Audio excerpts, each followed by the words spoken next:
12장 1절입니다.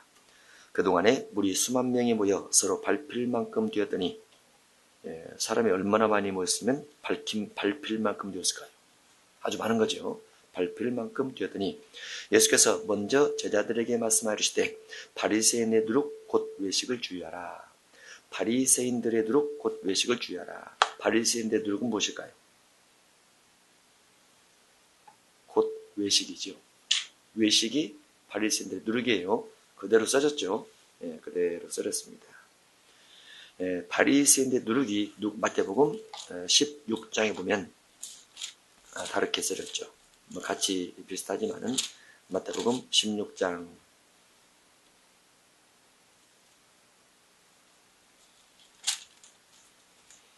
12절입니다. 11절, 12절. 마태복음 16장 11절, 12절. 어찌 내 말한 것이 떡에 관함이 아닌 줄을 깨닫지 못하느냐. 오직 바리새인과 사두개인들의 누룩을 주의하라 하시니. 누룩이죠. 그제서야 제자들이 떡의 누룩이 아니요 바리새인과 사두개인들의 교훈을 삼가라고 말씀하신 줄을 깨달으니라. 그래서 누룩이란 교훈입니다. 그대로 연결이 되죠. 누룩이 교훈입니다. 그런데 이 교훈이 무엇을 중심한 교훈이냐? 누가복음 12장 1절에 근거를 하면 외식을 중심한 교훈입니다. 외식, 겉모습이죠. 겉모습. 외식을 중심한 교훈. 그런데 이 12장은 11장과 문맥이 연결되어 있습니다. 11장 37절 이하에서 문맥이 연결되어 있어요. 이 연결을 반드시 붙잡고 12장을 봐야 됩니다. 바리새인들 누룩 곧 외식을 주여라. 감추인 것이 드러나지 않을 것이었고, 감추인 것이 무엇이냐? 감추인 것이란 누가복음 11장 37절 이하의 문맥이 연결되기 때문에 39절로 가면 탐욕과 악독입니다. 탐욕과 악독. 탐욕과 악독이 반드시 드러날 것이다 라는 거죠. 감추인 것이 드러나지 않을 것이었고, 그 말은 반드시 드러난다라는 말인데 39절은 탐욕과 악독입니다.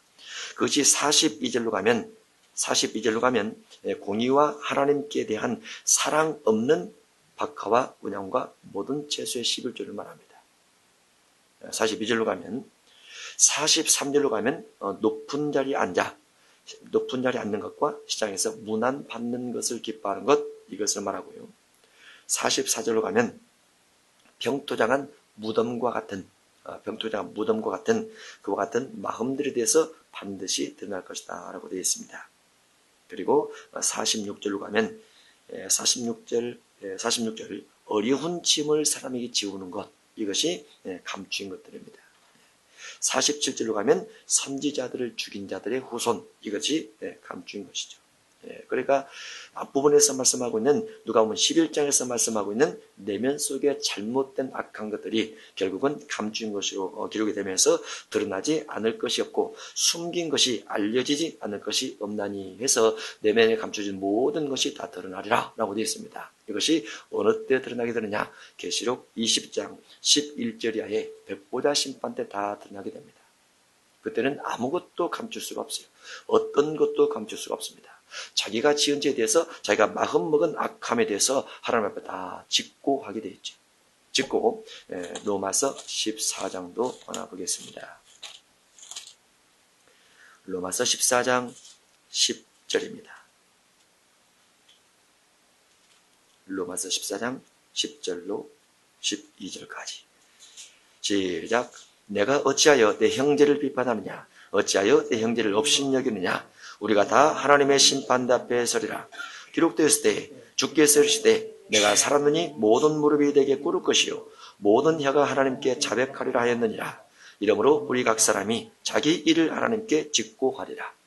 자기 일을 하나님께 직접 고하는 때가 온다고 말했죠.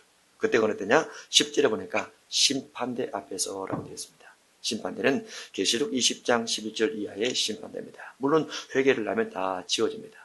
회개를 하면 다 용서를 받습니다. 그러나 회개치 않는 것들은 감춘 것이 드러나지 않을 것이 없고 숨긴 것이 알려지지 않을 것이 없기 때문에 결국은 다 드러난다 이렇게 볼 수 있죠. 3절 이러므로 그러니까 1절과 2절 가지고 이름으로라고 기록되어 있기 때문에 너희가라는 것은 예수님이 예수님의 제자들에게 하는 말인데 어두운 데서 말한 모든 것이 광명한 데서 들리고 라고 되어 있는 3절 부분을 보면 어두운 데서 말한 모든 것이 광명한 데서 들리고라는 어두운 데서 말한 것이란 다 어두운 데서 부정적 말을 했거나 욕심의 말을 했거나 점욕과 탐욕의 말을 했던 것이 광명한 데서 들리고 골방에서 귀에 대고 말한 모든 것이 말한 것이 지붕 위에서 전파되리라 라고 되어 있어요. 결국은 다 드러나게 된다 그 말이죠. 다 드러나게 된다. 누가복음 12장 1절로 3절에 있는 부분은 내면 속에 감추인 악들이 다 드러나게 된다. 이렇게 3절까지 해서 해석할 수 있는데 이 3절과 같은 내용이 또 마태복음 10장에 기록이 되어 있습니다. 3절과 내용은 같은데 뜻은 전혀 달라요. 마태복음 10장입니다.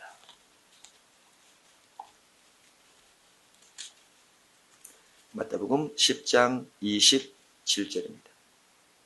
26절, 27절. 같은 내용이지만은 뜻은 전혀 아니라는 것. 마태 10장 26절. 그런즉 그들을 두려워하지 말라. 감추인 것이 드러나지 않을 것이 없고 숨은 것이 알려지지 않을 것이 없느니라. 내가 너희에게 어두운 데서 이르는 것을 광명한 데서 말하며 너희가 귓속말로 듣는 것을 집 위에서 전파하라. 해서 27절은 누가복음 12장 3절에 있는 부분과 같은 것 같습니다. 단어가 같은 것 같으죠. 그런데 유일하게 틀리는 것이 하나가 있어요. 유일하게 틀리는 것이 하나가 있어요. 누가복음 12장은 1절과 2절이 연결돼서 이름으로 너희가 어두운 데서 말한 것이 해서 1절과 2절을 연결받아서 어두운 데서 해서 내면 속에 있는 악한 것들에 대한 발견 또는 발설, 전파 이렇게 기록이 됐는데 마태복음은 내용이 전혀 다르죠. 무슨 단어 때문에 그러느냐? 누가복음 12장 3절은 이름으로 너희가 이름으로 내면 그렇습니다. 3절은 이름으로라는 것은 1절과 2절을 연결받아서 3절을 해석해야 되기 때문에 1절, 2절에는 외식적인 부분을 가지고 내면에 감추어진 것들이 결국 드러나게 될 것이다 라고 해서 3절이 진행되는데 마태복음 10장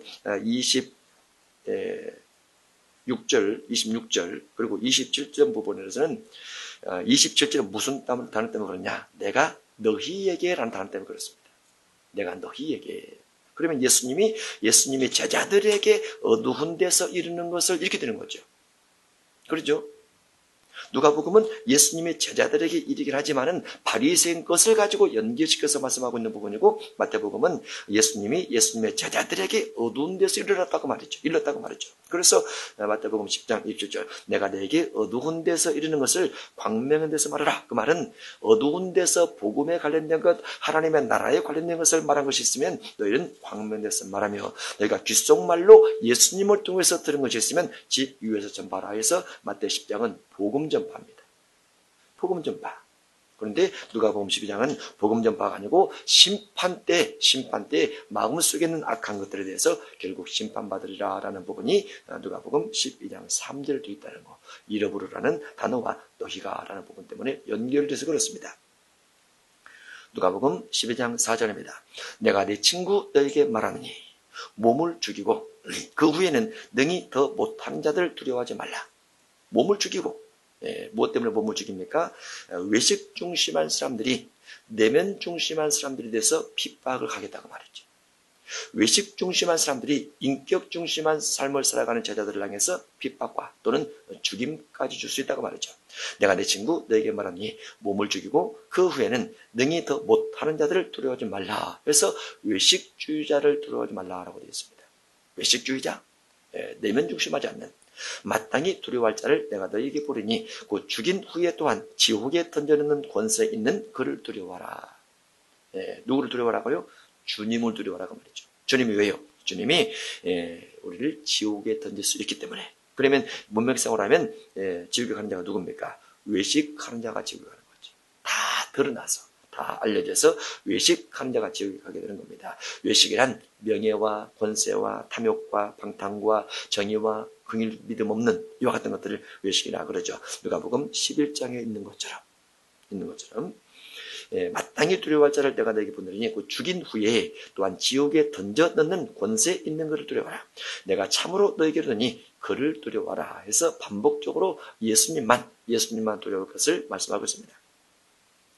6절은 5절에서 넘겨봤습니다. 4절부터 넘겨봤죠. 몸을 죽이고 여기서부터 참새 5마리가 두 아사리온에 팔리는 것이 아니냐. 그래서 참새 5마리는 순교자를 말합니다. 4절에 있는 몸을 죽이고 이 부분에서 죽임 당하는 순교자들 말이에요. 두 아사리온에 팔리는 것이 아니냐라는 두 아사리온은 값어치죠. 두 아사리온에 의해서 참새가 팔리는데 순교자들이 외식주의자에 의해서 팔리더라고 말이죠. 외식주의자들에 의해서. 이것은 갈라디아서에서 보면 성령 받은 사람이 육체로 난 자로부터 박해를 받는 것과 같습니다. 육체로 난 자가 성령으로 난 자를 박해한다라는 구절이 있죠. 그런 것과 똑같아요. 그러나 하나님 앞에는 그 하나도 잊어버리시는 바 되지 아니하도다.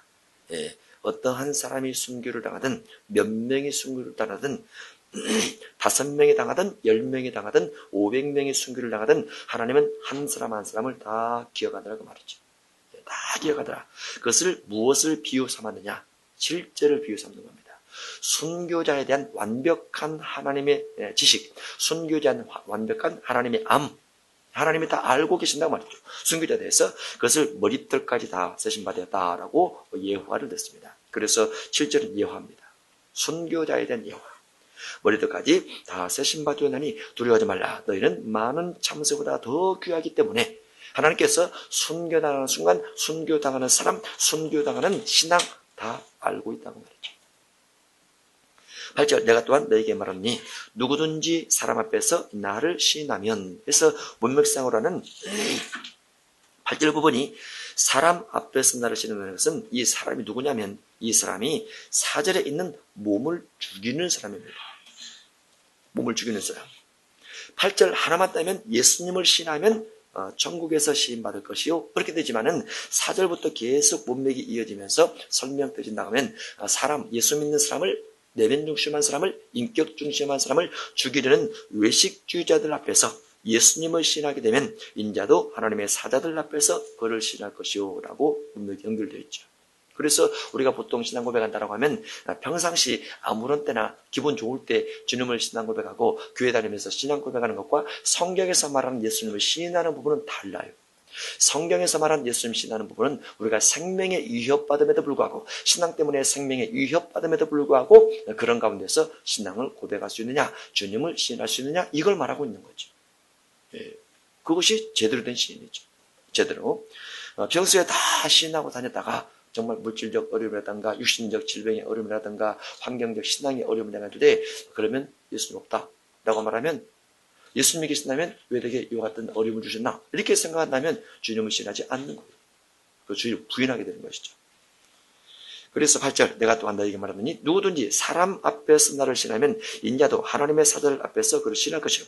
사람 앞에서 어떤 사람 앞에서 내 믿는다고 신앙 때문에 나를 죽이려는 사람 앞에서 나를 부인하는 자는 하나님의 사자들 앞에서 부인을 당하리라. 문맥이 반드시 연결되어 있다는 것. 이 부분이 마태복음 10장도 같은 문맥으로 되어 있습니다. 똑같이. 10절 누구든지 말로 인자를 거역하면 사하심을 얻으려니와 말로 인자를 거역하게 되면 회개할 기회가 있다고 말했죠. 사심 받는다 그 말은 죄가 되긴 하지만은 회개할 기회가 된다고 말했죠. 회개할 기회가 있다고 말했죠. 그러나 성령을 모독하는 자는 사하심을 받지 못하리라. 그래서 성령 모독은 죄사함이 안 된다. 이렇게 되어 있습니다. 성령 모독은 죄사함이 안 되는 이유가 무엇입니까? 성령은 성령의 역할 때문에 그렇습니다. 우리가 성령을 거절한다, 성령을 회방한다, 성령을 모독한다 이런 분이 거의 같은데 거의 비슷한데 우리가 예수님에 대해서 하나님의 아들이라고 신앙하는 것과 환난과 핍박, 죽음의 위협 속에서도 주님에 대해서 신앙 고백을 할 수 있게 된 이유가 무엇이냐면은 그 부분이 성령 때문에 그렇습니다. 성령 때문에 우리가 기도하고 찬송하고 부르짖어 기도하고 은사를 받고 능력을 받고 이런 모든 부분들도 내 안에 계신 성령 때문에 그렇습니다. 그래서 갈라디아 3장에 보면 성령을 받은 것은 믿음으로냐 행위로냐, 성령의 능력을 받은 것도 믿음으로냐 행위로냐 하면서 믿음을 통해서 성령 받는다라고 되어 있죠. 그런데 믿음을 통해서 성령도, 믿음을 통해서 능력도, 믿음을 통해서 은사도, 믿음을 통해서 신앙 고백도 주어지게 되는데, 성령 자체를 모독하게 되면 신앙 고백 자체가 안 된다고 말이죠. 그러니까 당연히 성령 모독, 성령 회방, 성령 거역을 통해서는 당연히 신앙 고백이 안 되기 때문에 죄사함이나 구원, 이와 같은 것들이 될 수가 없는 거예요. 본질이 빠져버리기 때문에 그렇습니다. 본질이 빠지기 때문에 우리가 하는 모든 신앙은 성령을 통해서 주어지는 거죠. 성령이 아니면 어떤 것도 하나님에 대한 지식과 하나님에 대한 능력, 하나님의 은사, 이런 것들이 있을 수가 없어요. 성령부터 시작해서 고백하게 되고 능력으로, 은사로 드러나기 때문에 그렇습니다. 그런데 성령 자체를 묻어가면 근원이 빠지기 때문에 안 되는 거죠. 아무리 장작을 많이 쌓아도 불씨가 없으면 소용없습니다. 불씨가 없으면. 천하를 태울지라도 불씨가 없으면 아무 소용이 없죠. 그게 성령이시죠. 아무리 지식이 많을지라도 성령을 통하지 않으면 깨달음이 오지 않습니다. 성령이 근본이기 때문에. 그래서 성령을 모독하면 사심 자체가 안다 볼 수 있습니다.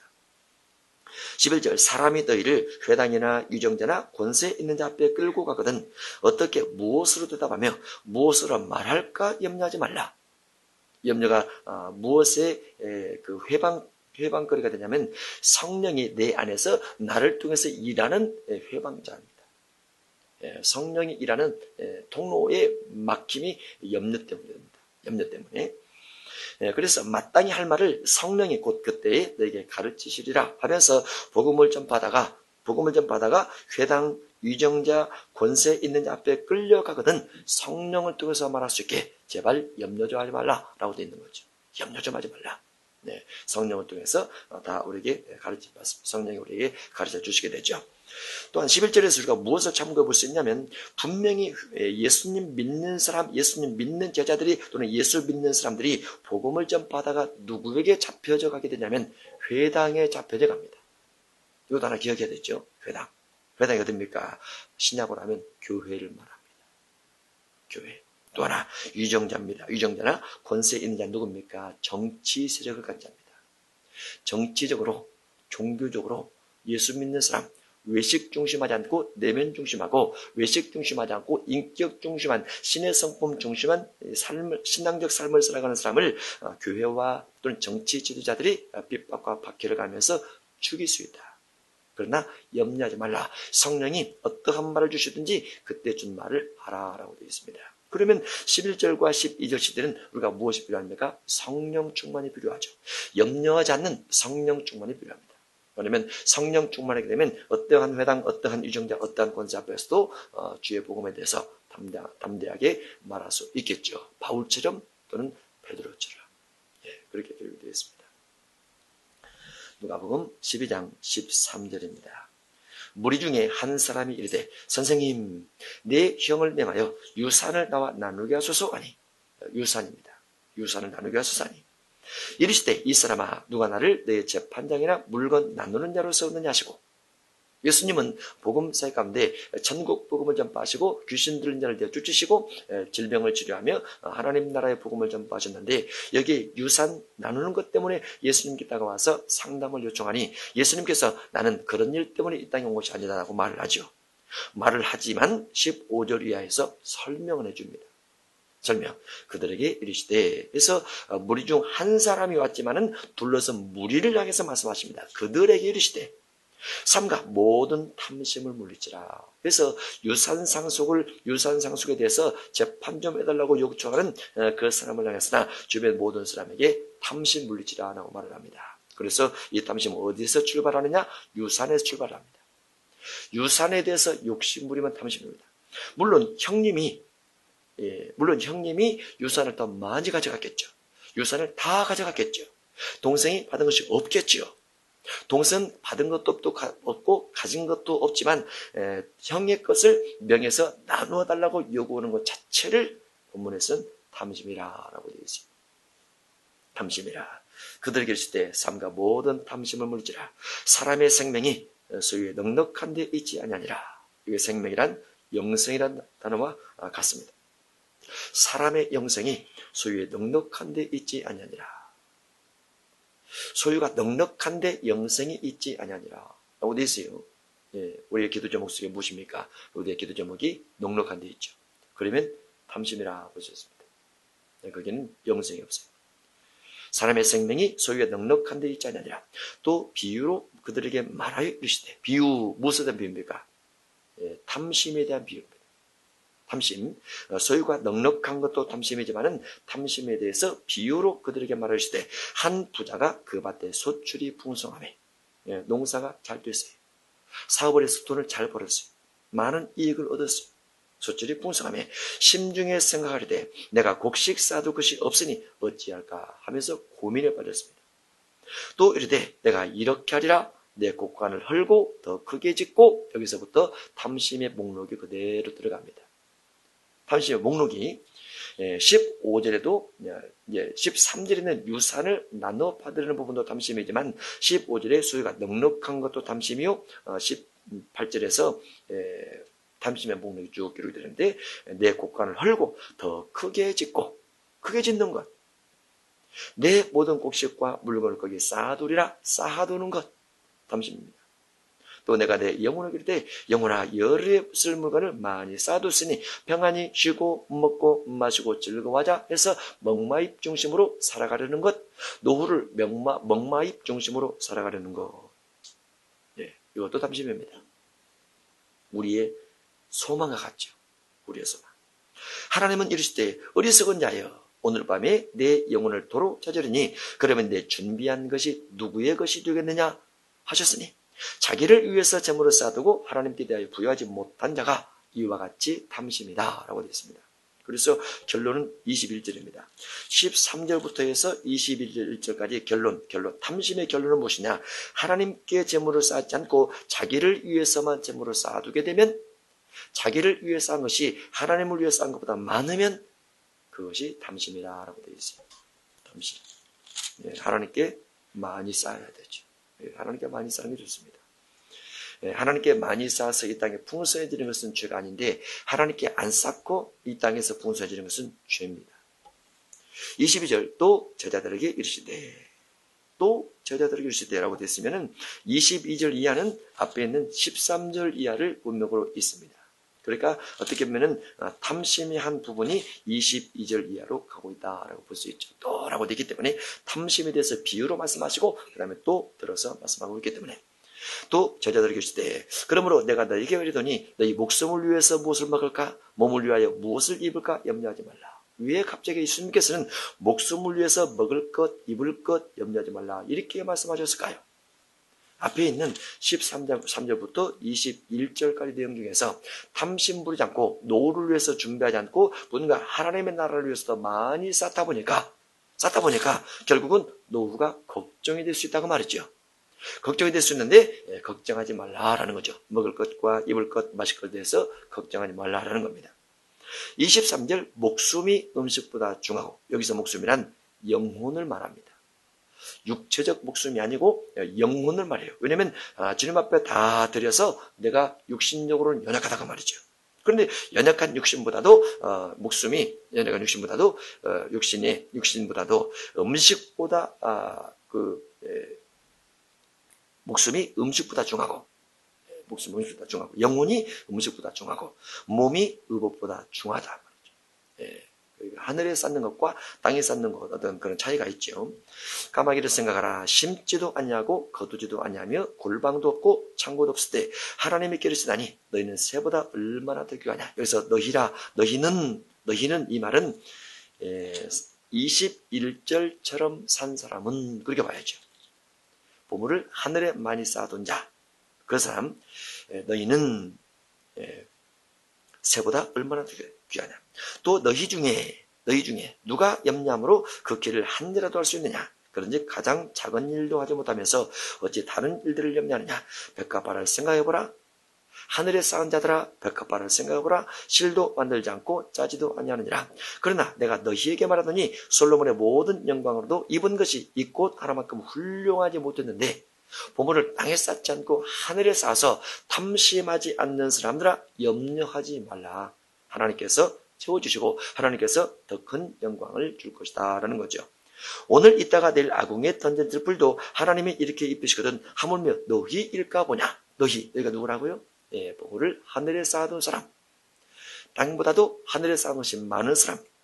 예, 그런 사람은 염려하지 말라고 말이죠. 그런데 염려가 된단 말이죠. 그러니까 믿음이 작은 자들아 라고 하는 거죠.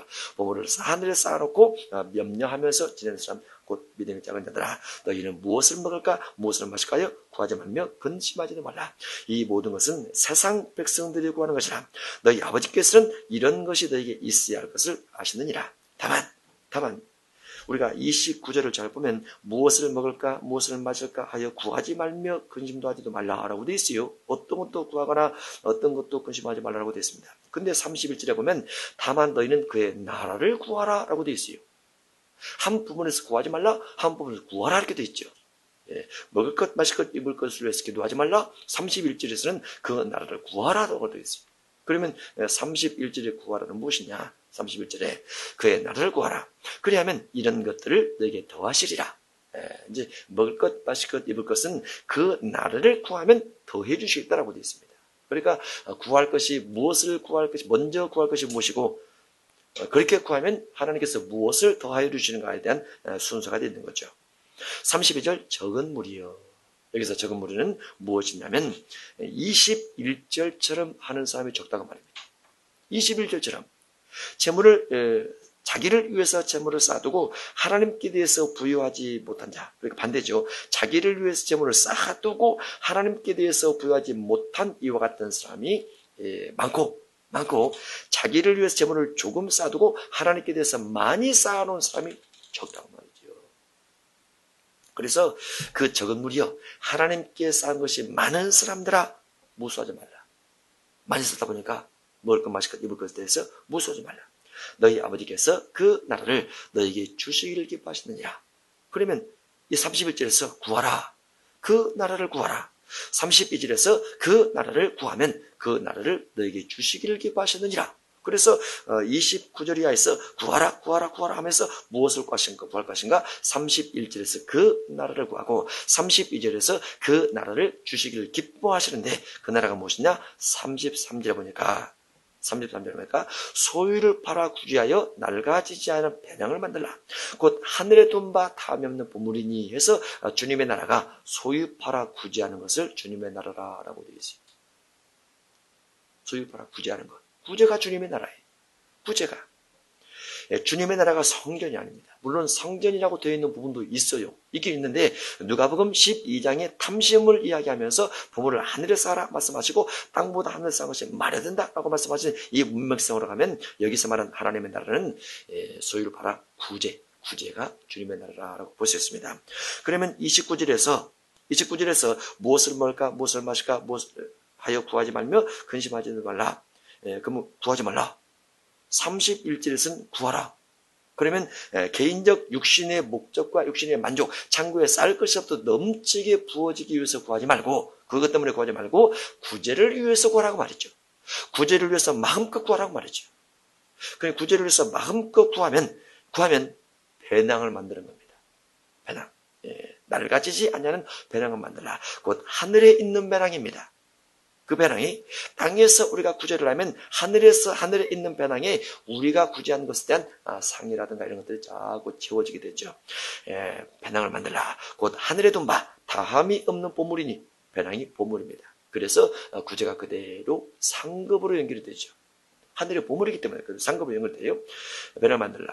하늘에 돈 바 다함이 없는 보물이니 거기는 도둑도 가까이 하는 일이 없고 좀도 먹는 일이 없느니라. 너희 보물 있는 곳에는 너희 마음도 있느니라. 보물을 하늘에 쌓거나 보물을 구제에 쌓거나 보물을 하나님의 나라 배낭 만드는 데 쌓으면 우리 마음이 늘 그곳에 있더라고 말이죠. 그래서 구제에 관련된 마음을 가지고 살아가도록 주께서 우리에게 이와 같은 예화를 들어주신 것입니다. 탐심을 가지고 설명하면서 21절로 말씀하시고 결론을 맺으시고 이 결론 부분 때문에 22절 이하를 말씀하시면서 보물을 하늘에 쌓아둔 사람, 재물을 하늘에 쌓아둔 사람들은 이와 같이 어려운 이웃들에게 구제하는 사람인데 그와 같은 사람에 반드시 하늘상을 주겠다라는 거죠. 그리고 29절 이하에서 땅에서 이런 것들도 더하여 주시리라라고 되어 있습니다. 그래서 어려운 이웃을 구제하고 누군가를 섬기고 누군가를 사랑하는 사람은 이 땅에서도 복이요 주님의 나라에서도 복입니다. 둘 다 복이 되게 되세요. 마가복음 10장 봅니다. 마가복음 10장 30절입니다. 10장 30절. 현세에서 집과 형제와 자매와 어머니와 자식과 전투를 100배나 받되, 현세입니다. 현세죠. 현세에서 100배를 받습니다. 100배를 받되 내세 영생을 받지 못할 자가 없느니라. 그러면 30절에서 현세의 100배의 복을 받는 사람은 누구냐? 29절에 모든 걸 버리고 따라온 사람입니다. 근데 모든 걸 버리고 따라온 사람인데 29절을 보면 29절 예수께서 이르시되 내가 진실로 너희에게 이르노니 나와 복음을 위하여 집이나 형제나 자매나 어머니나 아버지나 자식이나 전토를 버린 사람은 현세 100배를 받느라고 되어 있어요. 그러면 29절에서 예수님과 예수님의 복음을 위해서 무언가 버렸는데 이 부분이 17절 이하의 문맥을 연결시켜서 본다고 하면 21절에 내게 있는 것을 다 팔아 가난한 자들에게 주라 라는 부분과 연결시켜서 보면 나와 복음이라는 것이 결국은 가난한 자들에게 무언가 주면서 주님을 따라오게 되면 주님께서 현세에서 100배를 주겠다라고도 연결이 될 수 있죠. 똑같이. 그래서 신약시대는 구제가 영생을 얻는 조건이기도 하고 내가 이 땅에서 복을 받는 조건이기도 합니다. 구제가. 그래서 구제는 반드시 해야 돼요. 구제는 선택이 아닙니다. 책임이 아닙니다. 의무입니다. 의무. 구제는 구제를 할 때 하나님께서 이 땅에서도 그 다음에 영생에서도 우리에게 복을 주신다 이렇게 볼 수 있죠. 누가복음 12장 35절입니다. 35절 허리에 띠를 띠고 등불을 켜고 서 있으라. 허리에 띠를 띠고 허리에 띠를 띠라 그 말은 이게 유월절 애굽에서 이스라엘 백성들이 빠져나오면서 하나님께서 유월절 예식을 행할 때 이렇게 하라고 했습니다. 허리에 띠를 띠고 지팡이를 잡고 음식을 급히 먹어라. 이렇게 말씀하신 적이 있죠. 허리에 띠를 띠고 이 부분은 단단히 허리를 조여 매는 겁니다. 무언가를 할 준비를 하는 거죠. 등불을 켜고 서 있으라 라는 것은 길을 밝혀가는 것인데 전체적 문맥을 들어서 보면 어떠한 등불을 켜고 있는 것이냐. 앞에 있는 구제입니다. 구제. 마태복음 5장 14절에 있는 빛은 오른 행실을 말하고 또 누가복음 11장 33절 이하도 오른 행실과 같습니다. 그런데 누가복음 12장 35절에 있는 등불은 앞에 있는 것처럼 22절 이하에 있는 것처럼 구제를 말한다고 볼 수 있습니다. 너희는 마치 그 주인이 혼인집에서 돌아와 하고 마치 하면서 예화를 들고 있지만은 사실은 맥락은 그대로 연결되어 있죠. 구원과 연결되어 있습니다. 구원, 옳은 행실 또는 구제 이 부분이 구원과 연결되어 있어요. 주인이 예수님 말합니다. 혼인집에서 돌아와. 혼인집은 낙원입니다. 낙원에서 돌아와 문을 두드리면 곧 열어주려고 기다리는 사람과 같이 되라. 문을 두드리면 이 부분이 마태복음 7장에 있는 7장 13절의 좁음문과 같습니다. 똑같이 구원의 문입니다. 구원의 문, 문을 두드리면 곧 열어주려고 기다리는 사람. 어떤 사람? 등불을 켜고 서 있는 사람. 기다리는 사람은 주님께서 오시면 주님이 오셨을 때 문 열고 구름 위로 바로 올라갈 준비가 되어 있는 사람. 어떤 사람? 구제하는 사람 말이죠. 주인이 와서 깨어있는 것을 보면 깨어있다. 무엇에 대해서 깨어있는 거죠? 등불을 켜고 깨어있는 사람. 곧 옳은 행실을 하면서 깨어있는 사람. 깨어있는 것을 보면 그 종들은 복이 있으리로다. 내가 진실로 내게 이르노니 주인이 띠를 띠고 그 종들을 자리에 앉히고 나와 수종 들리라. 해서 예수님이 종들을 수종들은 예수님이 종들을 영접해 주는 부분으로 되어 있습니다. 이 부분은 요한복음 14장에 되어 있죠. 내가 너희를 위해서 처소를 예배를 가느니 예비하면 너희를 내게로 영접하여 나 있는 곳에 너희도 있게 하리라 라고 해서 요한복음 14장 2절 3절 이하 부분과 내용이 같습니다. 그러니까 예수님께서 종들을 자리에 앉히고 나와 수종 들리라 라는 이 수종 드는 부분이 예수님이 종들을 영접해 주는데 누구를 영접해 주시느냐. 주님께서 주신 물질을 가지고 누군가를 구제하면서 주맞을 준비하는 사람을 주께서 영접해 주신다라고 되어 있습니다. 주인이 혹 2경에나 혹 3경에 이르렀어도 종들이 그같이 하고 있는 것을 보면 2경, 3경은 어두울 때죠. 보통 밤 10시부터 아침 새벽 6시까지 이 시간을 말합니다. 그러면 여기 무엇이 들어있느냐? 주인이 이르러서도 그 말은 예수님이 재림할 때쯤 그 말이단 말이죠. 그럼 예수님이 재림할 때라면 계시록 14장 14절로 16절의 재림이니까 계시록 11장, 12장, 13장 때를 2경이나 3경으로 비유해서 말씀하고 있다고 볼 수 있어요. 계시록 11장의 두 증인이 죽임을 당합니다. 12장에 여자가 도망갑니다. 13장에 적그리스도가 등장해서 땅과 바다에서 짐승이 나와서 믿는 자를 죽이고 우상 숭배하고 표 받게 합니다. 그리고 죽이게 하죠. 그때 2경이나 3경이 이르렀어도 암흑의 시대죠. 믿는 자의 핍박의 시대, 환난의 시대. 그 시대가 됨에도 불구하고 종들이, 믿는 사람들이 광야로 도망가서 여전히 구제의 일을 하고 있다고 하면 그 종들은 복이 있으리로다. 이 복은 구름 위로 올라간다 그 말이죠. 하늘의 문이 열려서 구름 위로 올라간다 이렇게 됐습니다. 너희도 아노마니 집주인이 만일 도둑이 만일 도둑이 어느 때 이룰 줄 알았더라면 여기서 집주인은 누굴까요? 39절에 집주인. 성도를 말합니다. 도둑은 누굴까요? 예수님이시죠. 예수님께서 도둑같이 오는 것을 이렇게 표현하고 있습니다. 집주인이 만일 도둑이 어느 때 이룰 줄 알았더라면 그 집을 뚫지 못하게 하시리라. 다른 말로 도둑이 올 거를 대비를 해서 도둑 방지 작업을 했을 것인데 예수님께서 구름 타고 오실 것을 생각한 성도라면 반드시 구제의 일을 했을 것이다 라는 거죠. 그게 등불이죠. 구제를 했을 것이다. 구제를 통해서 들림받을 수 있기 때문에 그렇습니다. 이해가 되죠? 40절. 그러므로 너희도 준비하고 있으라. 뭘 준비하고 있으라?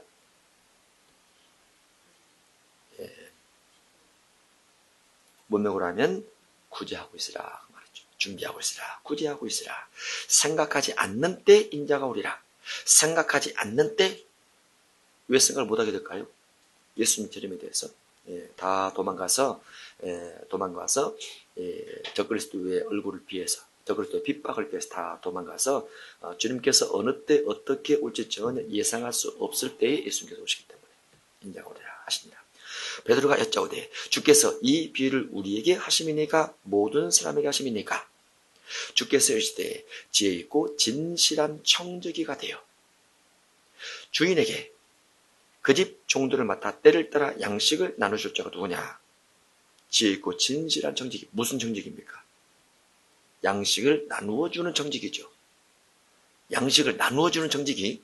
근데 양식을 나눠주는데 어떻게 나눠줘야 돼요? 지혜 있게 나눠줘야 되고 진실되게 나눠줘야 돼요. 그래서 다른 말로 구제 사업을 할 때는 반드시 지혜가 있어야 된다는 거죠. 구제 사업을 할 때. 그리고 진실성이 있어야 되고. 이것이 사도행전 6장에서 보면은 예루살렘 교회가 초대교회 때 부흥이 됐다가 구제로 말미암아 원망 들을 만한 일이 생겨납니다. 그래서 히브리파 사람과 헬라파 사람 사이에 서로 미움의 감정이 생기게 되죠. 그래서 사도들이 구제하는 집사 7명을 뽑아서 그들에게 맡기고 그들은 말씀 전하는 것과 기도하는 것을 전무하게 되죠. 반드시 구제에 지혜가 필요해요. 오른손이 하는 일을 왼손이 모르게 해야 됩니다. 왼손이 모르게 하면서도 많이 해야 돼요. 늘 해야 됩니다. 끝까지 해야 됩니다. 주님 만날 때까지 계속 해야 되는 거죠. 주님께서 지혜 있고 진실한 청지기가 되어 주인에게 그 집 종들을 맡아 때를 따라 양식을 나눠줄 자가 누구냐? 주인이 이를 때에, 주인이 재림할 때에, 주인이 혼인집에서 돌아올 때에 그 종이 그렇게 하는 것을 보면 그 종은 복이 있으리로다. 구름 위로 올라가기 때문에. 영생이죠. 영생의 복입니다. 내가 참으로 너에게 이르노니 주인이 그 모든 소유를 그에게 맡기리라. 주님의 나라에서도 맡겨주시고 땅에서도 맡겨주십니다. 내가 참으로 너에게 이르노니 주인이 그 모든 소유를 그에게 맡기리라. 이 부분은 31절과 같습니다. 다만 너희는 그의 나라를 구하라. 그래야만 이런 것들을 너에게 더하시리라. 라는 부분하고 구제를 하게 되면 주님께서 소유를 맡겨주겠다. 그러면 우리가 구하라. 라고 했을 때 기도하라 그 말이죠. 찾으라 라고 했을 때 찾으라가 뭐라고 그랬죠? 찾으라가 구제할 대상을 찾으라 그 말이죠. 구제할 대상을 찾으라. 문을 두드리라. 좁은 문을 두드리라. 좁은 문, 생명의 문 두드리라. 다른 말로 구제를 통해서 하나님이 뭔가 공급해 줘서 이를 끝까지 감당할 수 있도록 계속 기도하라 그 말인데 여기도 내가 참으로 너에게 이르노니 주인이 그 모든 소유를 그에게 맡겨주라. 구제하는 사람에게 주님께서 모든 소유를 더 맡겨주겠다라고 되어 있어요. 만일 그 종이 마음에 생각하기를, 만일 그 종이, 어떤 종이, 예수님께서 뭔가 물질을 맡겨주시고 맡겨준 물질을 이렇게 써야 된다라고 다 알매도 불구하고 그 종이 마음에 생각하기를 주인이 더디 오리라 하여 남녀 종들을 때리며 먹고 마시고 취하게 되면, 남녀 종들을 때리며 먹고 마시고 취하게 되면, 하나님께서 맡겨주신 물질을 가지고 먹는 데 쓰거나 마시는 데 쓰거나 취하는 데 사용하게 되면 뭐하지 않고? 구제하지 않고 생각지 않는 날 알지 못하는 시각에 그 종의 주인이, 여기에 46절에 날, 시각, 이것을 그날과 그때라고 되어 있습니다. 사도행전 1장에 되어 있죠. 그날과 그때는 아버지께서 자기의 권한에 두셨으니 날과 시간입니다. 예수님의 재림의 날짜와 예수님의 재림하는 시각은 알 수 없다 그랬죠. 시대는 알 수 있다고 그랬어요. 시대는 알 수 있고 시기는 알 수 있고 연도도 거의 비슷하게 알 수 있습니다. 연도도. 그렇지만 날짜와 시간은 알 수가 없지요. 날짜와 시간은, 연도를 알 수 있는 이유 무엇이냐? 계시록 13장 사건이 3년 반 진행이 됩니다. 계시록 13장이 적그리스도가 나타나서 우상 숭배하고 표를 받게 하는 것이 3년 반이에요. 교회가 도망가는 기간도 3년 반입니다. 두 증인이 활동하는 기간도 3년 반입니다. 그래서 두 증인 등장하고 교회가 도망가고 그 다음에 적그리스도 나타나서 큰 환란이 주어지는 기간도 3년 반이기 때문에 그것이 그러니까 표를 강력하게 전세로 다 받게 하게 되면 그게 큰 환란이 거의 끝나는 거예요. 그리고 나서 14절 진행이 되기 때문에 그렇게 하면 그 연도는 거의 비슷하게 알 수 있을지라도 날짜와 시간을 알 수 없다라고 되어 있습니다. 생각하지 않는 날, 알지 못하는 시각에 그 종의 주인이 이르러 호린집에 돌아와 엄히 때리고, 누구를 때리고요? 물질을 가지고 구제해야 된다는 것을 알매도 불구하고 하지 않고 먹고 마시고 취한 사람에 대해서 엄히 때리고 신실하지 아니한 자의 받는 벌에 자르니. 여기서 종은, 46절인 종은 안 믿는 사람이 아닙니다. 믿는 사람입니다. 종은 믿는 사람이에요. 다만 이 일을 안 했을 뿐이죠. 안 했을 뿐이에요. 종의 주인으로 엄히 때리고 신실하지 아니한 자의 받는 벌에 자르니, 주인의 뜻을 알고도 준비하지 아니하고, 뜻을 알지만 성경이 구제해야 된다라고 알지만, 성경을 통해서 알지만 뜻대로 행하지 아니한 종은 많이 맞을 것이요. 많이 맞을 것이요. 알지 못하고 맞은 일을 행한 종은 적게 맞으리라. 무릇 많이 받은 자기는 많이 요구할 것이요. 많이 받았다. 그것이 무엇입니까? 성경을 아는 만큼 행해야 된다고 말이죠. 할 만큼 행해야 된다. 그래서 우리 학교나 저희 교회나 늘 구제가 있습니다. 늘 구제가 있어요. 왜냐하면 누가복음 전체가 다 그렇게 되어 있고 사복음도 전체가 그렇게 되어 있기 때문에 늘 구제가 있어요. 그리고 제가 만나는 모든 사람은 늘 구제를 제가 이야기합니다. 영생과 직결되어 있기 때문에. 또 구제를 하게 되면 심판을 이기고 자랑하느니라. 긍휼히 여기는 자는 복이 있나니 긍휼히 여김받을 것이요 라고 되어 있는 것처럼 어려운 이웃을 구제하는 것은 심판을 이기고 자랑한다라고 되어 있어요. 그래서 구제는 꼭 필요하죠. 알지 못하고 맞은 일을 당한 종은 적게 맞으리라. 무릇 많이 받은 자에게는 많이 요구할 것이요 많이 맡은 자에게는 많이 달라 할 것이니라. 누가 달라고 합니까? 본문은 주님이 달라고 하지만은 구제하는 쪽에서 달라고 한다고 말이죠. 구제하는 쪽에. 그게 마태복음 25장 31절 이하에 양과 염소 비유해서 그 양들이 지극히 착한 자라 섬겼단 말이죠. 그래서 주님께서 너희가 나를 내가 배가 고플 때, 내가 목이 마를 때, 내가 목이 갇혔을 때 돌아봤다라고 되어 있습니다. 그것이 많이 맡은 자에게 많이 달라 하는 거죠. 그런 부분들이. 49절입니다. 내가 불을 땅에 던지러 왔노니, 불을 땅에 던지러 왔나니, 이 불은 무슨 불일까요? 문맥은 역시 똑같이 이어집니다. 49절 위에 있는 소제목은 없어져야 돼요. 소제목이 있으면 문단이 나눠져 버리죠. 나눠져 버리기 때문에 49절에 있는 소제목을 없애고 48절하고 49절하고 그대로 이어야 되고, 49절은 어디에서 문맥이 흘러가느냐? 13절에서부터 흘러갑니다. 12장 13절부터. 그러니까 탐심 부분하고 물질 부분하고 구제 부분이 여전히 49절에서 흘러져 가죠.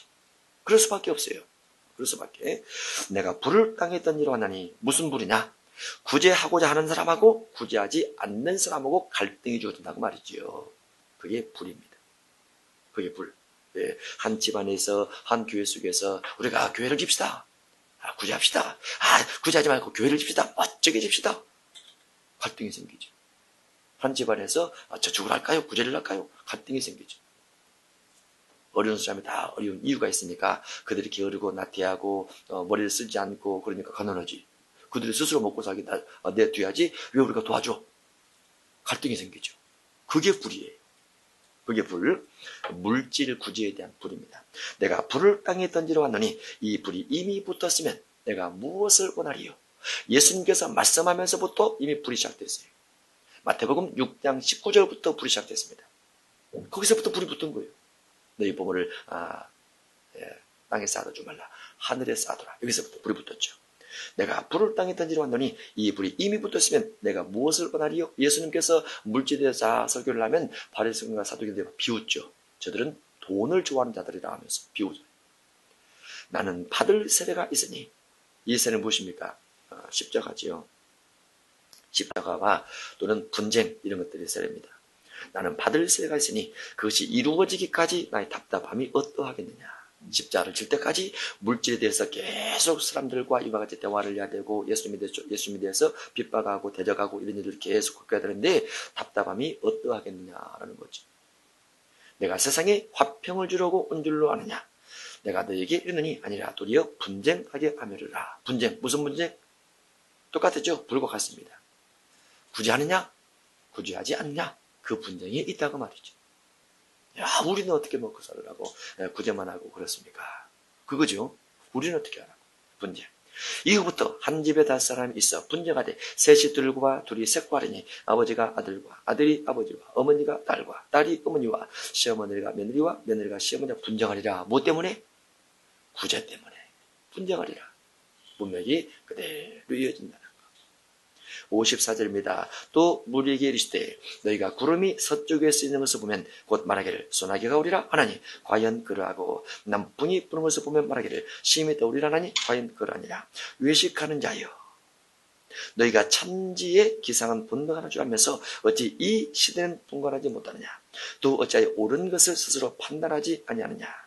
내가 너를 고발한 자와 함께 법관에 갈 때 길에서 화해하기를 임수라. 그가 너를 재판장에 끌어가고 재판장에 너를 옥졸에게 넘겨주어 옥졸이 옥에 가둘까 염려하라. 내게 이르느니 한 푼이라도 남김이 없이 갚지 아니할 것은 결코 거기서 나오지 못하리라. 해서 물질 관리에 대해서 깨끗이 할 것을 말씀하고 있죠. 물질 관리에 대해서 그것을 54, 55, 56절에 대해서 기상 가지고 예화를 든 겁니다. 기상 가지고. 그러니까 뭔가 바람이 분다든가 구름이 떠오르게 되면 날씨가 이렇지 않느냐. 이렇지 않느냐. 예. 그러면 시대도 분간할 수 있어야 되지. 구약시대 같은 경우는 물질을 쌓아놓는 것이 맞습니다. 욥도 갑절의 복을 받아요. 아브라함도 많은 복을 받아요. 이삭도 큰 100배의 복을 받습니다. 야곱도 복을 많이 받습니다. 모세도 마찬가지고 다 마찬가지죠. 구약은 복을 많이 받아야 마찬가지. 예수님께서 오셔서 마태복음 6장 19절 이하를 말씀하신 다음부터는 이제부터는 시대가 바뀐 거지요. 이제부터는 시작시대는 물질을 쌓아놓는 것이 문제가 아니고 누가복음 12장 13절 이하처럼 유산을 받고 자기를 쌓아두고 이것이 문제가 아니고 물질을 나누는 것이 시대가 됐어요. 시대가. 그래서 시대를 분간하지 못하느냐. 46절 되어 있죠. 그러면서 판단해봐라. 우리가 만약에 빛에 대해서 조금이라도 갚지 않는다면 결국은 옥에 갇히게 될 것이다 라고 말하면서 구제치 않으면 이런 일이 생길 것이다 이렇게 되어 있습니다. 그래서 59절까지 해서 누가복음 12장 전체가 다 물질에 관련된 부분으로 되어 있다 이렇게 볼 수 있습니다. 누가복음 13장입니다. 그때 마침 두어 사람이 와서 해서 문단이 바뀌어집니다. 여기서 13장에서 문단도 바뀌어지고 내용도 바뀌어져요. 그래서 문단 단위가 12장은 딱 거기서 끝나는 거죠. 그때 마침 두어 사람이 와서 빌라도가 어떤 갈릴리 사람들의 피를 그들의 제물에 섞은 일로 예수께 아뢰니. 어떤 사람이 예수님께 와서 예수님 갈릴리 사람들이 빌라도에 잡혀서 그 피를 빌라도가 제물 삼았습니다 라고 말하는 거죠. 대답하여 이르시되 너희는 이 갈릴리 사람들이 이같이 해 받음으로 다른 모든 갈릴리 사람보다 죄가 더 있는 줄 아느냐? 라고 말하면서 예수님께서 무엇을 중심에서 말씀하시냐면은 구약 신명기 28장과 레기 26장에 있는 재앙 부분을 가지고 그래서 말씀하고 있습니다. 레기 26장과 신명기 28장은 복과 저주입니다. 제목이 축복에 관련된 부분이 쭉 기록되다가 뒷부분에서 저주 부분이 쭉 되어 있습니다.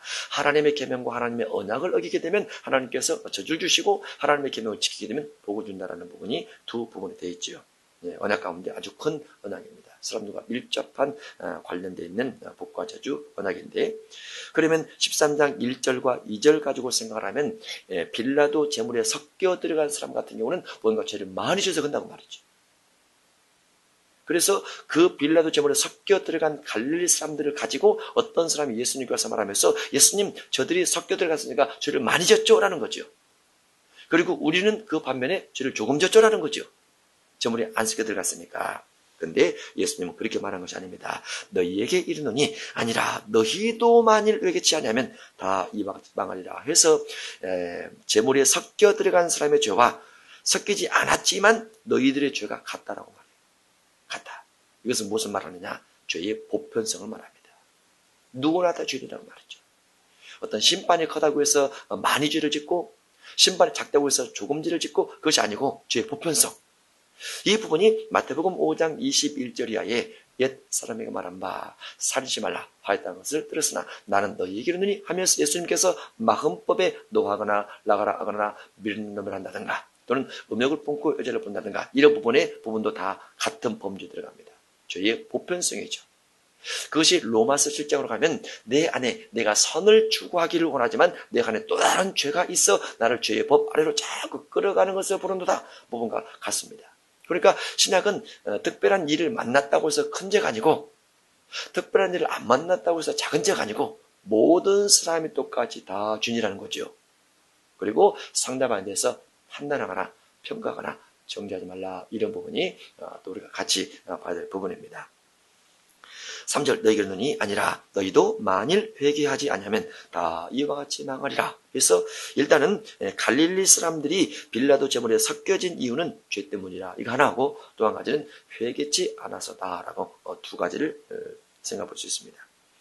4절 또 실로암에서 해서 예화가 또 하나 들어가 있습니다. 실로암에서 망대가 무너져 지어 죽은 18사람이 예루살렘에 간 다른 모든 사람마다 죄가 더 있는 줄 아느냐?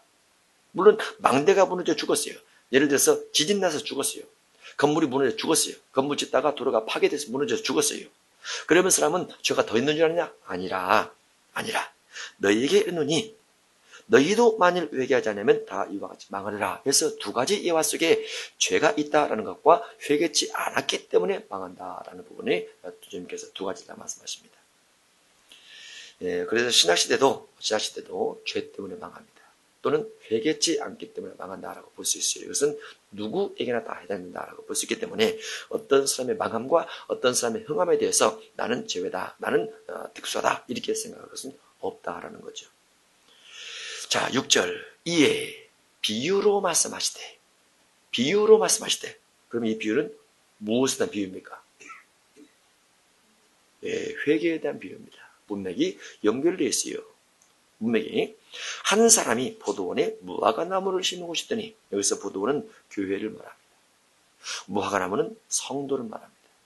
성도 비유기 때문에 회개에 대한 비유.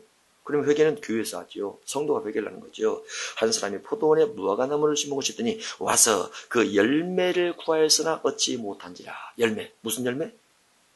물론 내용으로 보면 무화과나무 열매지만은 문맥으로 하면은 회개 열매를 말합니다. 회개 열매. 그러니까 교회를 다니면서 회개가 얼마나 중요한가 알 수 있죠.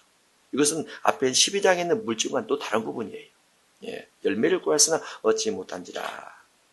포도원 지기에게 이르되 포도원 지기는 목회자를 말합니다. 이제 무화과나무가 성도고 포도원이 교회이기 때문에 목회자.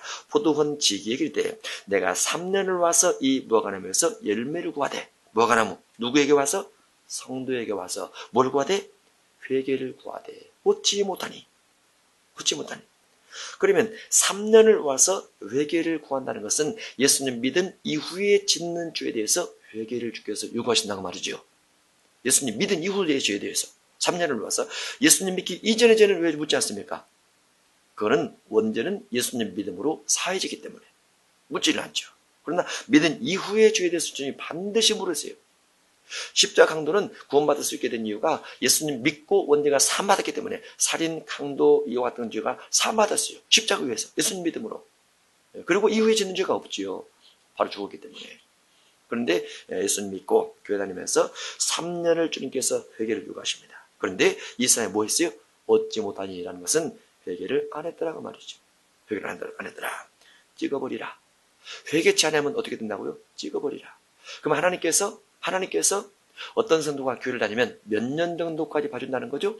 3년까지 봐준다는 거죠. 이건 그대로 3년입니다.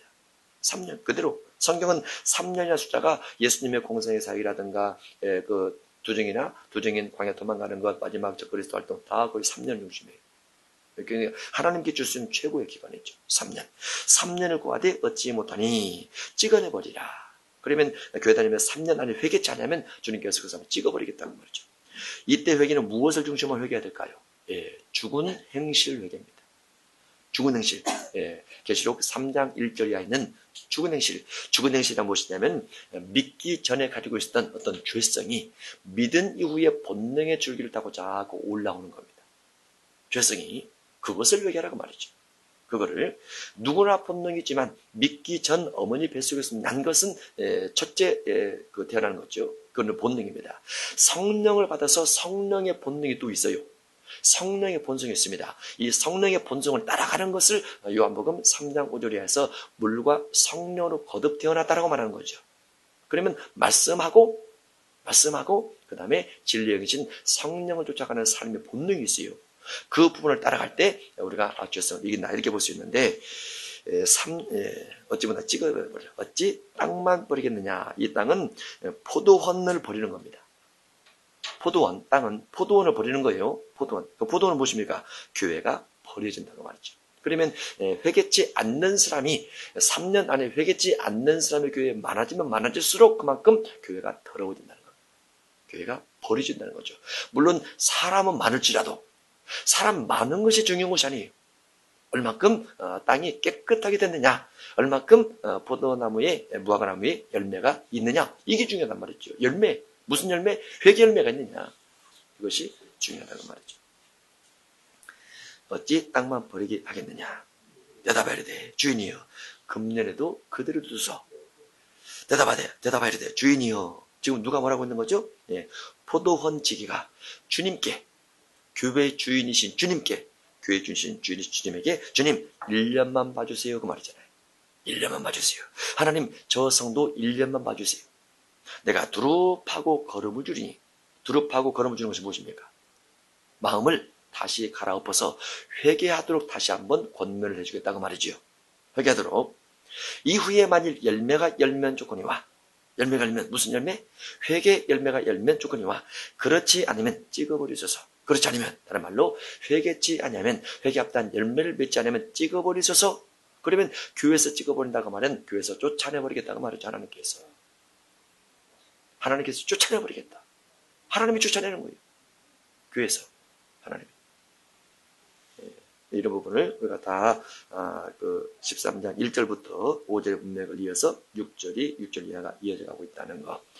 10절은 문단이 틀립니다. 주제가 틀려요. 예수께서 안식일에 한 회당에서 가르치실 때에 18회 동안이나 귀신 들려 앓으며, 회당은 오늘날 교회와 같았죠. 그런데 그때 당시는 회당에서 가르칠 수밖에 없었죠. 회당밖에 없으니까.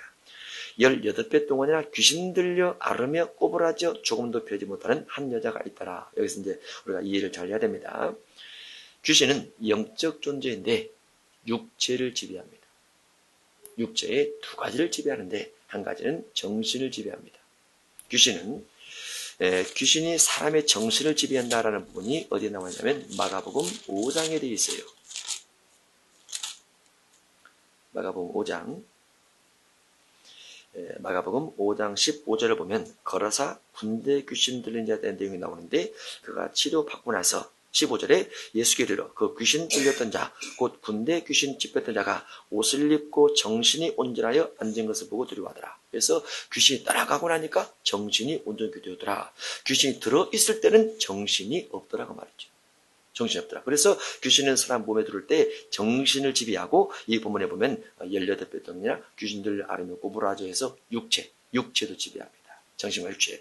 성령이 우리 안에 들어올 때 성령도 똑같습니다. 성령은 영적 존재이기 때문에 내게 생각을 넣어주는 일을 합니다. 마찬가지로 성령은 사도행전 2장 14절 이하의 말세대가 대행으로 모든 육체 보존을 위해서 성령은 육체 오십니다. 요한복음 7장 37절로 39절에서도 성령은 생수의 강으로 배에 있다 이렇게 되어 있는 것처럼, 그래서 성령도 육체와 정신, 귀신도 육체와 정신 둘 다. 다만 성령은 거룩한 영이기 때문에 우리 안에 들어올 때 우리를 거룩한 생각, 거룩한 육체가 되도록 이끌어 가시고, 귀신이 들어오면 더러운 존재이기 때문에 생각도 더러워지고 몸도 더러워지게 합니다. 그래서 여기에 18배 동안이나 귀신 때문에 꼬부라져 앓으며 꼬부라져 조금 더 펴지 못하는 한 여자가 있더라라고 되어 있는 거죠. 육체와 정신 둘 다 지배하기 때문에 예수께서 보시고 불러주실 때 여자여 내가 내 병에서 놓였다 하시고, 우리가 11절로 보면 귀신 들려라고 되어 있으면 12절에서도 여자여 내가 내 귀신에서 놓였다 이렇게 말해야 되죠. 11절로 보면. 그런데 예수님은 귀신을 말하지 않고 12절에서 병에서 놓였다 이렇게 말합니다. 그렇게 말하는데 13절 안수하시니 여자가 곧 펴고 하나님께 영광을 돌리는지라. 그래서 분명히 귀신 들려서 꼬부라지고 앓았는데 예수님이 치료할 때는 병만 고치셨다는 거, 그런데 병이 나았다는 거, 이거를 잘 생각해 두세요. 귀신 들렸지만, 귀신 때문에 병이 생겼지만은 병을 치료하니까 귀신이 나가더라, 또는 병을 치료했는데 귀신이 나가더라, 이런 부분도 있어요. 둘 다 귀신을 쫓아내니까 병이 나더라, 병을 치료하니까 귀신 나왔더라, 이 두 부분이 같이 사용됩니다. 그래서 어떤 부분을 다 귀신이다 이렇게만 말하면 안 되고, 어떤 부분을 다 병이다 이렇게 말하면 안 됩니다. 둘 다 항상 상호작용으로 일을 하고 있다고 볼 수 있어요. 둘 다 귀신의 역사로 육체가 병이 된다든가, 육체 때문에 귀신이 들어온다든가 이럴 수도 있다는 말이죠. 근데 이제 귀신만 말하는 사람들은 다 귀신이다 그러나 말이죠. 그런 것들은 우리가 경계해야 된다고 볼 수 있습니다. 14절, 그 당장이 예수께서 안식일에 병 고치는 것을 분내어, 안식일에 병 고치는 것을 분내어 무리에게 이르되 일할 날이 엿새가 있으니 그동안에 와서 고침을 받을 것이요 안식일은 하지 말 것이니라 하거늘. 문제는 이제 병 고쳤느냐 안 고쳤느냐, 뭐 건강하게 됐느냐, 질병에서 낫느냐, 이것이 문제가 아니고 안식일 문제가 되는 거죠. 안식일 문제. 언제 되냐라는 거죠. 언제 되냐. 주께서 대답하시되 외식하는 자들아, 너희가 각각 안식일에 자기의 소나 나귀를 외양간에서 불어내어 이끌고 가서 물을 먹이지 아니하느냐. 이것은 무슨 말합니까? 어쨌든 배고픈 짐승에게 뭔가를 먹인다는 거죠. 언제? 안식일에. 안식일에 배고픈 짐승에 무언가 먹인다는 거죠. 왜냐하면 짐승은 먹어야 살죠. 먹어야 힘을 얻죠. 그래서 배고픈 짐승에 무엇을 먹인다고 하면 이게 안식일에 대한 예수님의 재해석입니다. 물론 구약의 안식일은 분명하게 안식일입니다. 안식일의 의미는 무엇이냐면 안식하는 날이에요. 안식일은 쉬는 날입니다. 단어 그대로 안식일은 창세기 2장 1절에 천지와 만물이 다 이루니라, 만드시던 모든 일을 마치시니 일곱째 날에 안식하시니라라고 되어 있어요. 안식이 그대로 쉬는 날입니다. 쉬는 날인데 예수님의 관점에서는 안식을 신약의 주일의 관점으로 바꿔야 되는데 어떻게 해서 바꾸시느냐? 안식을 쉬는 날이고 바꾸는데, 바꿀 때 가난하고 병들고 또 귀신 들렸고 또 이와 같은 삶을 고치는 일, 그러니까 세상 일이 아니고 주님의 일, 선한 일, 긍의를 베푸는 일, 자비를 베푸는 일, 이와 같은 일 중심에서 주일의 의미를 바꾸십니다. 재해석하는 거죠. 예수님만 할 수 있죠. 예수님의 십자가를 중심에서 그렇게 생겨지기 때문에. 16절, 그러면 18배 동안 사탄에게 매임받은 이 아브라함의 딸을 안식일에 이 매임에서 푸는 것이 합당하지 않느냐. 매임에서, 여기 매임에서, 안식일에 이 매임이 무슨 매임입니까? 사단이 그를 묶고 있다고 말했죠. 사단이 18년 동안 이 여인을 묶어놨다고 말했죠. 사단과 여인이 묶여 있어요. 예수님께서 묶음을 풀어줍니다. 귀신을 떼어내는 거죠. 그 여인과 귀신을 분리작업을 시키는 거죠. 분리작업을 시키니까 여인이 낫게 됐어요. 우리가 어둠에 대해 축사를 할 때 이런 부분에 믿음도 필요합니다. 또는 어떤 악한 일을 하는 사람을 우리가 결박하는 기도를 한다든가 사단을 결박하는 기도를 할 때 이런 것도 필요하죠. 매어 넣는 거죠. 줄로 묶어 놓는 거죠. 그런 것처럼 이 안식일에 이 매임에서 푸는 것이 합당하지 않느냐. 예수께서 이 말씀을 하시매 모든 반대하는 자들은 부끄러워하고 온 무리는 그가 하시는 모든 영광스러운 일을 기뻐하니라. 그러므로 예수께서 주시되 하나님의 나라가 무엇과 같을까? 자, 그러므로라고 되어 있으니까 10절부터 해서 21절까지 문맥이 연결되어 있다고 봐야죠. 그렇죠? 그러므로라고 되어 있으니까. 그러므로 예수께서 주시되 하나님의 나라가 무엇과 같을까? 그러면 10절에서 17절에 하나님의 나라는 무엇일까요? 10절에서 17절. 병든 사람을 병에서 노임받게 하는 거. 귀신 들린 사람을 귀신에서 노임받게 하는 거. 이게 하나님의 나라죠. 하나님의 나라가 무엇과 같을까? 내가 무엇으로 비교할까? 마치 사람이 자기 밭에 갖다 심은 겨자씨 하나 같으니. 그래서 앞부분을 가지고 18절 이하에 예호와를 들면서 하나님의 나라에 대해 설명하고 있습니다.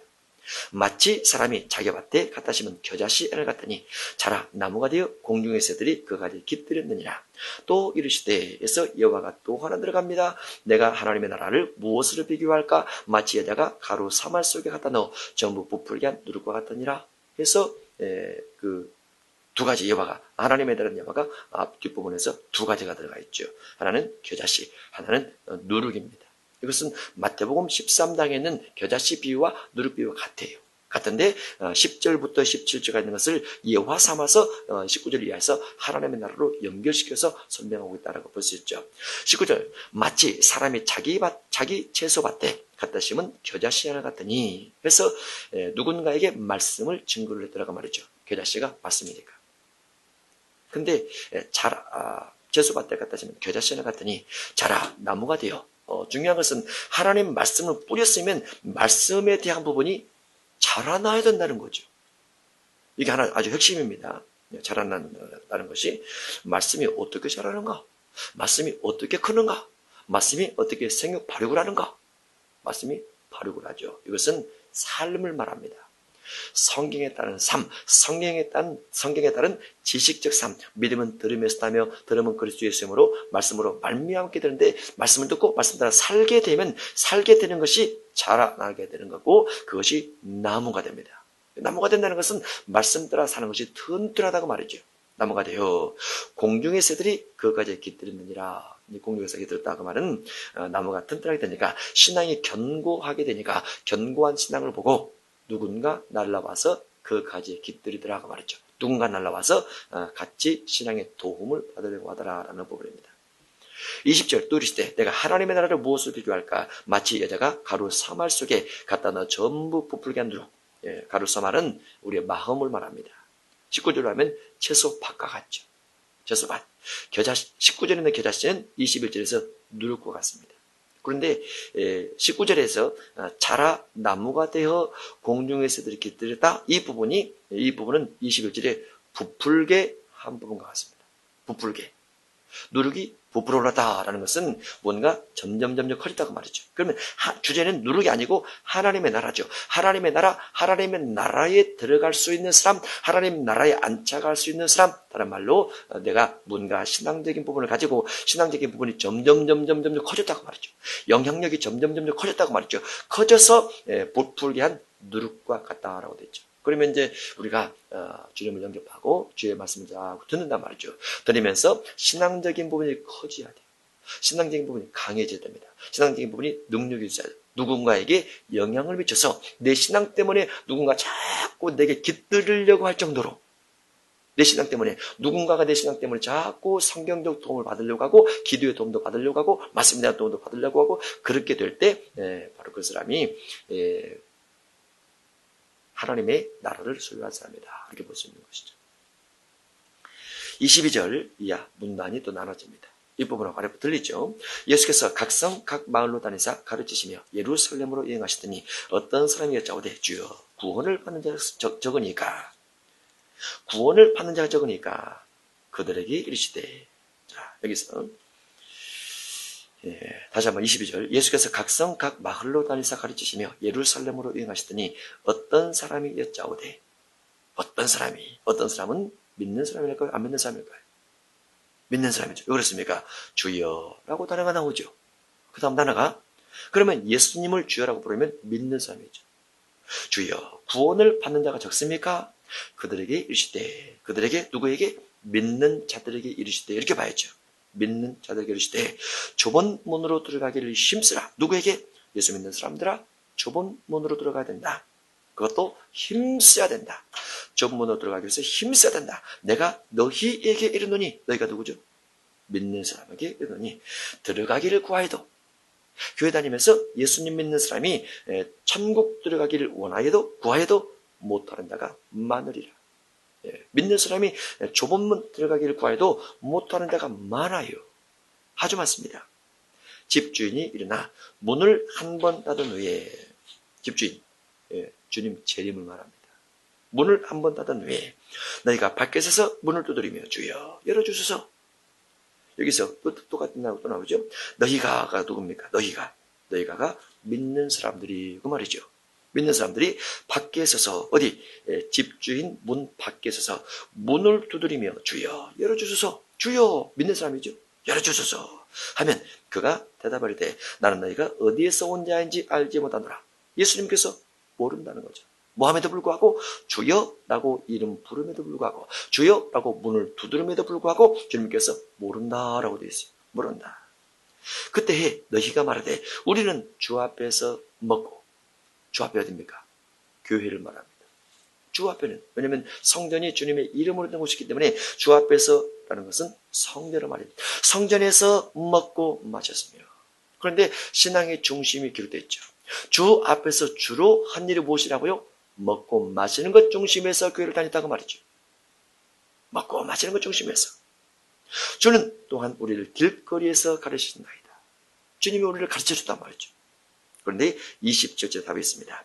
그가 너희에게 말하유되 나는 너희가 어디에서 왔는지 알지 못하노라. 행악하는 모든 자들아 나를 떠나가라. 행악하는 모든 자들아, 답이 뭐예요? 악 때문에 그렇습니다.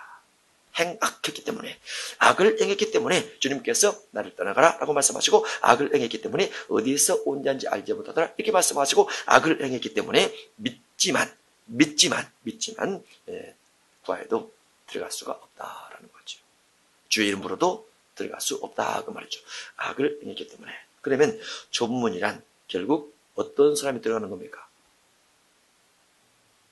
선을 행하는 사람. 선을 행하는 사람. 그 다음에 교회를 다니면서 먹고 마시는 것 중심하지 않고 선을 행하면서, 구제를 하면서, 의를 행하면서 이렇게 거룩한 삶을 유지를 하고, 그럴 때 좁은 문으로 들어간다라고 보는 거죠. 좁은 문은 어렵지 않죠. 반대로 하면 좁은 문이잖아요. 반대로 하면. 행악하면 넓은 문이고, 믿지만 행악하면 넓은 문이고, 믿으면서 선을 행하게 되면 좁은 문으로 들어가야 되는 거죠. 쉽죠? 문맥이 그대로 되어 있죠. 28절 너희가 아브라함과 이삭과 야곱과 모든 선자는 하람 나라에 있고, 그러면 27절에 행악하는 모든 자 떠나가라 이렇게 됐다면 28절에 아브라함, 이삭, 야곱은 선을 행했다고 말이죠. 그렇죠. 선을 행했어요. 모든 선자는 하나님의 나라에 있고 오직 너희는 누구는? 너희는 행악하는 자들은, 너희는 행악하는 자들. 또는 26절로 보면 주 앞에서 먹고 마시는 것 중심에서 산 사람들은, 너희는 밖에 쫓겨난 것을 볼 때, 쫓겨난 먹고 마시고 중심에서 산 사람, 거기서 슬피 울며 이를 가리라. 슬피 울며 이를 갈며 있는 곳은 천국이 아니에요. 여기는 천국은 눈물이었거든요. 천국은 슬픔이었거든요. 슬피 울며 이를 가리라. 사람들이 동서남북으로 와서, 그러면 28절에 아브라함, 이삭, 야곱, 아이야가 나오고 29절에 동서남북이 나온다는 것은 28절은 유대인 가운데서 이렇게 말하고 29절에 동서남북은 이방인들을 말합니다. 29절은 사람들이 동서남북으로부터 와서 하나님의 나라 잔치에 참여하리니, 그러면 이방인 가운데서 하나님 나라의 잔치에 참여할 수 있는 사람은 누구예요? 두 가지죠. 한 가지는 믿는 사람, 또 한 가지는 선을 행하는 사람. 그래야 맞죠. 문맥상으로 믿고 선을 행해야 됩니다. 누가 보면 전체로 보면 이 선이 무엇이냐? 이 선이 구제입니다. 구제. 누가 보면 구제가 아주 많기 때문에 29절 사람들이 동서남북으로 도와서 하나님의 나라 잔치에 참여하리니. 이제 이 동서남북으로부터 와서 하나님 나라 잔치에 참여한다는 것은 마태복음 22장의 혼인잔치 비유와 연결될 수 있겠죠. 그죠? 거기 보면은 사거리 길에 가서 사람을 선한 자나 악한 자나 만난 대로 정하여 오너라라는 부분이 있어요. 만난 대로. 이게 만난 자가 정하여 데려오는데 악한 자나 선한 자나 모두 데려오니 혼인 자리에 손님이 가득한지라 알게 됐단 말이죠. 그 악한 자가 여기 악한 자입니다. 그러니까 이방인 가운데도 선을 행해야 구원에 들어가죠. 믿고 선을 행하고 유대인 가운데서도 믿고 선을 행하다. 어쨌든 예수 믿는 사람은 믿음 플러스 그 다음에 선행이 있어야 주님나라 갈 수 있다고 되어 있습니다. 27절의 문맥 때문에 그래요. 26절에 먹고 마시는 것 때문에 그렇습니다. 반드시 성경은 한 구절만 따면 절대 안 된다는 거, 큰일 난다는 거, 앞뒤를 연결시켜야 된다는 거. 30절 보라 나중된 자로서 먼저 될 자도 있고. 나중된 자가 누굽니까? 나중된 자로서 먼저 될 자도 있고 먼저 된 자로서 나중될 자도 있느니라. 나중된 자가 누구냐면 나중될 자란 29절입니다. 동서남북으로부터 오는 자들. 이들이 나중된 자예요. 그들이 먼저 될 자, 곧 유대인들보다도 믿음이 앞서갈 수 있다고 말했죠. 그 다음에 먼저 된 자로서 누굽니까? 유대인 가운데 믿는 사람들이 나중될 자도 있느니라. 나중될 자도 있느니라. 그러면 나중된 자로서 먼저 된다는 것은 그만큼 믿고 선을 행하는 것이 맞고, 먼저 된 자로서 나중된다는 것은 믿으면서도 선을 행하지 않으면 나중될 수밖에 없다는 말이죠. 문맥은 뜻이 정확해요. 정확하지 않을 수가 없어요. 한 구절만 따면 이상해지지만은, 또 한 구절만 가지고 하면은 이상해지지만은, 이 문맥은 어느 한 구절에 대한 부분을 앞에서도 연결하고, 뒤에서도 연결하고, 장에서도 연결하고, 앞뒤장이 다 연결을 해요. 거의 대부분. 그리고, 예수님이 장소를 옮겨서 이렇게 이야기하시게 되면 문단이 따로 나옵니다. 장소를 옮긴다든가, 그 다음에 주제가 전혀 다른 주제를 가지고 누가 질문을 던지면 역시 문단이 따로 나와요. 그러면 한 문단 안에 모든 답이 다 있어요. 문단 안에. 그래서 정확하게 되죠. 31절 곧 그때에 어떤 바리새인들이 나와서 이르되 나가서 여기를 떠나소서 헤롯이 당신을 죽이고자 하나이다. 이제 주제가 또 바뀌어지죠. 장소는 같지만 주제가 바뀌어져요. 그래서 문단이 떨려지게 됩니다. 헤롯이 당신을 죽이고자 하나이다. 이때 너희는 가서 저 여후에게 이르되, 여후가 누굽니까? 헤롯이죠. 근데 왜 여후를 들었을까요? 여우의 성질을 가지고 있다고 말이죠. 그게 해석입니다. 어떤 사람을 기도하니 그 사람의 주변에 여우가 보이더라. 그러면 여우 같은 성질을 가지고 있는 거예요. 상징성을 해석하기 때문에 저 여우에게 이르되 오늘과 내일은 내가 귀신을 쫓아내며 병을 고치다가 제3일에는 완전해지리라. 오늘과 내일은 실제 오늘 내일이 아닙니다. 상징의 의미예요. 왜냐하면 예수님께서 누가복음 13장인데 누가복음 21장에 와서 잡히시고 22장 죽으시고 23장 22장이 잡히시고 23장 죽으시고 24장에서 부활하시니까 오늘 일이 아니란 말이죠. 이럴 때는 상징의 의미죠. 예수님이 오늘과 내일 이 말은 내가 평상시에는 이런 일을 하겠다 그 말이죠. 그리고 3일에 완전하리라 라는 것은 십자가를 통해서 이제 부활되겠다 이런 의미가 그 속에 들어있죠.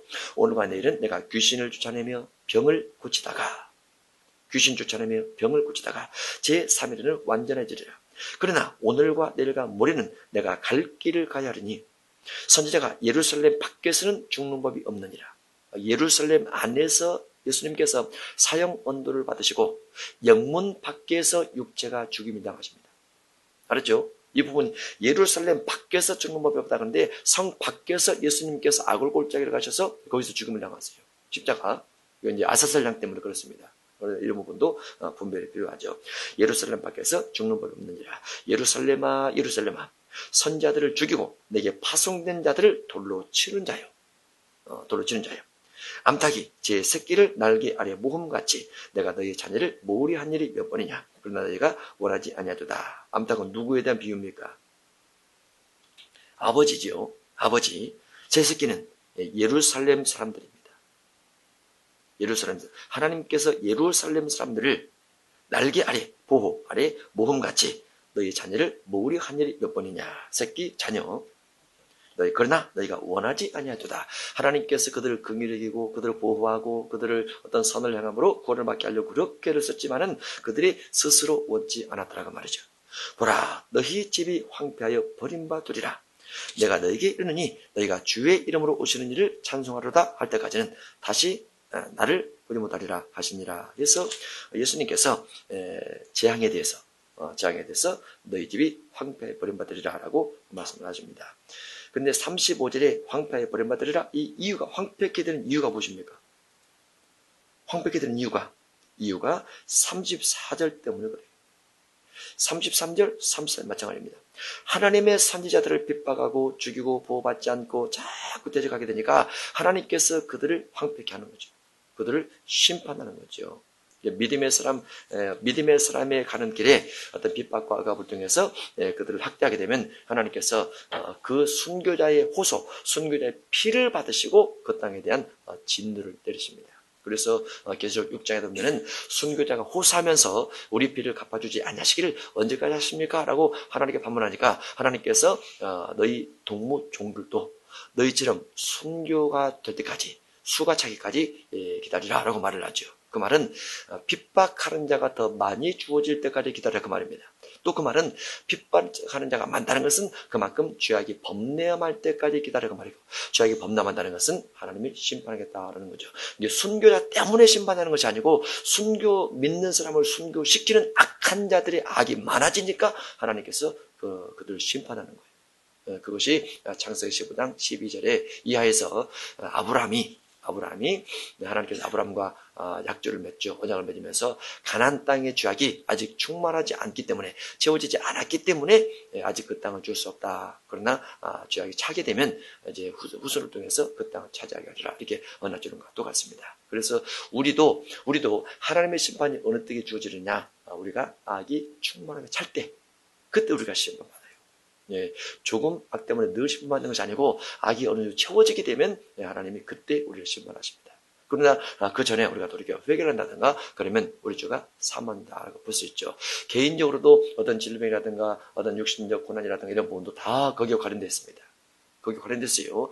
우리는 어떤 사람의 죄를 보면서 내 죄가 저와 같다, 이걸 깨닫는 게 좋아요. 어떤 사람의 심판을 보고서 내 죄가 그와 같다, 이렇게 깨닫는 게 좋습니다. 신약시대는 구약과 달라서 어떤 사람이 심판을 받거나 어떤 사람이 하나님의 진노를 받았다 할지라도 내가 그 사람을 비판하고 정죄할 것이 없어요. 신약은 절대 그렇게 하면 안 돼요. 왜냐하면 마태 7장 1절에 걸려요. 비판하지 말라. 구약은 어떤 사람이 죄를 지면 내가 비판할 수 있습니다. 신약은 절대 안 됩니다. 아내가, 남편이, 자녀가 어떤 하나님의 심판을 받는다 할지라도 그걸 보고 내가 죄를 깨달아서 내가 그 사람을 위해서 대신 회개하고 내 죄도 회개하고 이렇게 해야 되지, 다른 사람의 범죄한 거 가지고 내가 자꾸 그 사람한테 말하게 되면 하나님은 나를 향해서 네가 재판관이냐 이렇게 물으세요.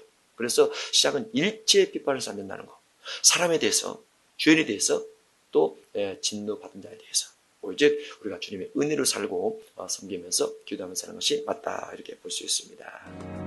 오직 그의 피를 믿음으로 정한 마음 얻게 하시니 화목해 하신 주와 함께 왕노릇하리로다. 자유하리 주 보혈 날 건지셨네.